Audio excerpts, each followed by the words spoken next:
जब त्वष्टा ऋषि को ये पता चला कि इंद्र ने अपने स्वार्थ के लिए मेरे पुत्र विश्वरूप को गुरु बनाया, नारायण कवच के ज्ञान को प्राप्त किया, ये बंद हो गया जी। तो कूलर क्यों बंद हो गया? चलो तो इस प्रकार से त्वष्टा ऋषि बहुत दुखी हुए और कुछ ब्रह्मचारियों को बुलाए हैं और इंद्र से बदला लेने के लिए, इंद्र को मारने के लिए मारण यज्ञ कराना प्रारंभ किया। इंद्र शत्रुर्वरधस्वमाचरमजहि विद्विषम, इंद्र ने मेरे पुत्र का वध किया है स्वार्थ में, मैं इंद्र को छोड़ूंगा नहीं। ब्रह्मचारियों ने आकर के मारण यज्ञ करना प्रारंभ किया तुष्टा जी की आज्ञा से, लेकिन विधि के विधान सुनी अन्यथा हो जाती, इसलिए सरस्वती ने कुछ ब्राह्मणों के मंत्रों में दोष कर दिया, व्याकरण की दृष्टि से कुछ दोष हो गया। जैसे जब रावण, कुंभकर्ण और विभीषण तपस्या कर रहे थे डॉक्टर साहब जी, तो जब तपस्या सिद्ध हुई, जय राधे राधे, तपस्या जब सिद्ध हुई तो ब्रह्मा जी प्रकट हुए, वरदान मांगो। रावण ने अपने इच्छा के अनुसार वरदान मांगा, मनुष्य और बांदरों के अलावा मैं किसी से मरूं नहीं। इनको तो खेल तमाशा समझता था रावण। और कुंभकर्ण मांगना चाहता था इंद्रासन। क्या मांगना चाहता था? स्वर्ग का इंद्रासन मांगना चाहता था, लेकिन देवताओं ने सरस्वती से प्रार्थना की और सरस्वती ने इसकी जीवा में अंदर सूक्ष्म रूप से बैठ करके अपने प्रभाव को प्रकाशित कर दिया।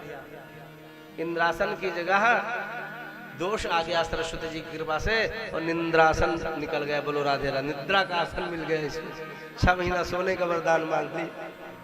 तो वही दोष सरस्वती जी ने ब्राह्मणों के मुख में कर दिया, मंत्र में अशुद्धि आ गई। समास भेद से सज्जनों अर्थ हो गया, इंद्र को मारने वाला नहीं, तो इंद्र से मरने वाला पुत्र उत्पन्न हो, शक्ति उत्पन्न हो। देखते ही देखते यज्ञ कुंड से भयंकर एक दैत्य प्रकट हुआ है, आकाश को उसने आवृत माने घेर लिया। सज्जनों नाम पढ़ो वृत्तासुर, बड़ा विशाल काय है, यहाँ तक कि कुंभकर्ण से भी कहीं बढ़ करके इसका रूप है, ऐसा वर्णन है। सज्जनों पिता त्वष्टा जी को प्रणाम किया है, हे पिताजी मेरा आवाहन क्यों किया है, जाओ और इंद्र को मार डालो तुम। जो ये स्वर्ग लोक पर धावा बोले हैं, सब देवता इनके विशाल काय को देख करके डर करके ही भग गए। सज्जनों इंद्र को अपने पद की रक्षा करनी है, सिंहासन बचाना है, कुछ क्षण तक युद्ध करते रहे, लेकिन जब न जीते तो वे भी भाग गए युद्ध स्थल छोड़ करके। सज्जनों त्राही त्राही करते नारायण के शरण में गए। भगवान ने कहा देखो ये ब्रह्म तेज से उत्पन्न दैत्य है, कोई दिव्यास्त्र इसको नहीं मार सकते हैं, ब्रह्म तेज का काट ब्रह्म तेज ही है, और इस समय एक ही उपाय से इसकी मृत्यु संभव है देवताओं। वो क्या कि नैमिषारण्य तीर्थ के समीप में महर्षि दधीच की भजन स्थली है, तपस्या कर रहे हैं वहां पर। उनके अस्थियों में दिव्य ब्रह्म तेज विद्यमान है। समय शिव जी के परम भक्त हैं वे, ब्रह्म ज्ञानी हैं वे। यदि उनकी अस्थियों के द्वारा दिव्य वज्र का निर्माण हो, आयुध का निर्माण हो, उस आयुध के द्वारा ही इसका वध संभव है, अन्य किसी दिव्यास्त्र से ये नहीं मरने वाला है। देवता ब्राह्मण का रूप धारण करके महर्षि दधीची जी के पास पहुंचे, चरणों में प्रणाम किया। कहो ब्राह्मणों कहाँ से आए हो? नई नई मूर्तियां दिख रही हैं, कहाँ से पधारे हो? किस प्रयोजन से आए हो? महाराज मैं आपके पास कुछ याचना के लिए आया हूँ, मांगने आया हूँ, क्या आप देंगे? हाँ हाँ दूंगा, मांगो क्या चाहते हो? कहा महाराज यदि आप प्रसन्न हैं तो आप अपनी अस्थियां मुझे दान में दे दीजिए। अस्थि माने हड्डी। अब हड्डी तो दान तब दिया जाए जब शरीर को पहले त्यागा जाए, अर्थात मृत्यु को वर्ण करो, शरीर मरे, तब अस्थि किसी को दान में दिया जाए। इतना सुनते ही दधीच जी का मन सूख गया। ब्राह्मण कभी ऐसा दूसरे का हितैषी नहीं होता है। तुम हो कौन ब्राह्मण के रूप में? अपने रूप में आओ। देवता अपने रूप में आ गए। अरे स्वार्थी देवताओं तुम सब पहले ये बताओ तुम्हें ये इशारा किसने किया कि जाकर के उनसे अस्थि मांग लो? कहा विष्णु भगवान ने भेजा है। हंसते हुए उन्होंने कहा भिक्षमाणाय विष्णवे, यदि विष्णु भी आकर के भीख मांगे तो उनको भी मैं नहीं दूंगा। परिहास में इतना उन्होंने कहा स्पष्ट। देवता उदास हो गए।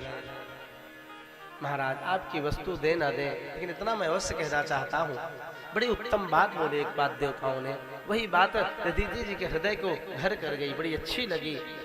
महाराज, मांगने वाला व्यक्ति कभी यदि देने वाले की परिस्थिति पर विचार करेगा तो वो कभी मांगने नहीं जाएगा उसके पास। ध्यान देना पहली बात, क्योंकि वो अत्यंत स्थिति से गिर करके त्राही त्राही करते हुए अपने सब मर्यादा को त्याग करके बेशर्मा होकर के तो मांगने के लिए जाता है किसी के पास। और कदाचित सामने देने वाला दानदाता उत्तम विचार का होगा, महान व्यक्ति होगा, तो शरण में आए हुए को कभी नकारेगा नहीं, मना नहीं करेगा। इतनी उत्तम बात को सुन करके बड़े प्रसन्न हो गए महर्षि दधीचि और कहा, देखो देवताओं, ये शरीर नश्वर तो है ही, एक दिन तो ये निश्चित ही नष्ट हो जाएगा। इस शरीर के द्वारा यश कीर्ति कमा लिया जाए, यही इसकी बहुत बड़ी सार्थकता है। योग में स्थित हुए, देह का त्याग किया, इनकी अस्थियों के द्वारा विश्वकर्मा ने परम सुंदर वज्र आदि का निर्माण किया है। उस दिव्यायुध को लेकर के देवगण पुनः स्वर्ग पर चढ़ाई के भयंकर वृत्तासुर संग्राम होने लगा, देवासुर संग्राम होने लगा सज्जनों। और इस प्रकार से एक बार की बात है, वृत्तासुर ने युद्ध में बड़े वेग से मुष्टि प्रहार किया है ऐरावत हाथी के। सप्त धनुष विशारतः, 7 धनुष पीछे चलता हुआ चिहाड़ता हुआ धराशायी होके गिर गया। माता ने रथ लेकर के आए, उछल करके रथ पर चढ़ गए। क्रोध में इंद्र आए हैं और तलवार के द्वारा उसकी दोनों भुजाओं को काट दिया। रक्त की धारा बड़ी तेजी से निकली सज्जनों, ऐसे खून की नदियां निकली हो दोनों तरफ, गेरू की नदियां निकल रही है, खून की ऐसी लग रही है सज्जनों। इतना विशाल काय उसका रूप है। क्रोध में आया वह अपनी भुजाओं को देख करके और बड़े तेजी से आ करके और श्वास के द्वारा देवराजेंद्र को रथ के साथ अपने पेट में निगल लिया, खींच लिया सज्जनों। सुखदेव जी कहते हैं, राजर्ष परीक्षित, उसके उदर में जाने के बाद भी देवराजेंद्र मरे नहीं।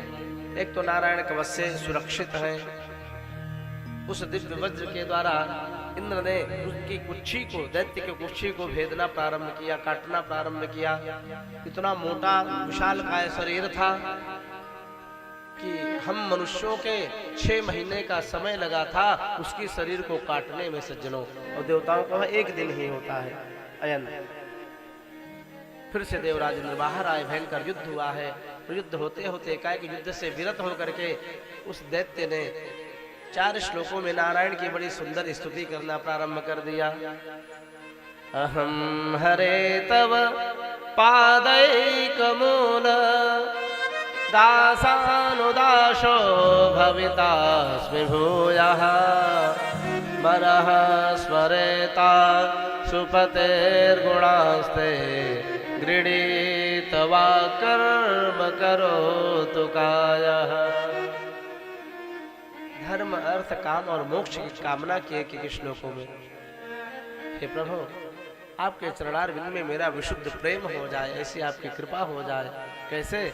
किया जात पक्षाः इव मातरम खगाः स्तन्यं यथा वत्सतरा सुधारताः प्रियं प्रियेव्युषितं विषणा मनोरविंदाक्षदीक्षते त्वाम्। आयुष बहुत जोरदार श्लोक है ये, और भक्त लोग आज भी इन श्लोकों को रट करके बिहारी जी जाते तो हम लोग इनको गाते हैं, भगवान से प्रार्थना करते हैं।